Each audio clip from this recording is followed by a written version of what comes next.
হেই আসসালামু আলাইকুম। আজকে আপনাদের বানানো দেখাবো মোরগ পোলাও। মোরগ পোলাও বানানোর জন্য প্রথমে আপনি মুরগির পিসগুলো রোস্ট পিস করে নিবেন বা ছোট, ছোট পিস করে নিতে পারেন। বাট রোস্ট পিস দিলে দেখতে খুবই ভালো লাগে। এর মধ্যে হলুদ আর লবণ দিয়ে একটু করে ভেজে নিবেন ডুবো তেলের মধ্যে। ভাজা হয়ে গেলে অন্য একটি হাঁড়িতে তেল নিয়ে নিবেন।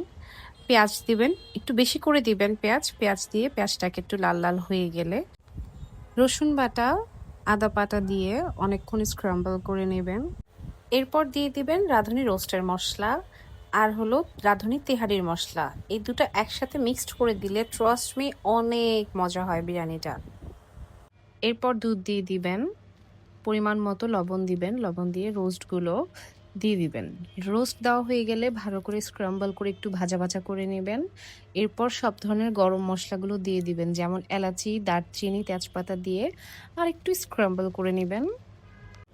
এরপর দিয়ে দিবেন ভিজিয়ে রাখা চালগুলো। চালগুলোকে ভালো করে ভেজে নেবেন। ভেজে নেওয়ার পরে গরম পানি দিয়ে দিবেন পরিমাণ মতো। এরপর কাঁচামরিচ দিয়ে দিবেন। কাঁচামরিচটা শেষে দিলে ফ্লেভারটা খুবই এনহ্যান্স করে।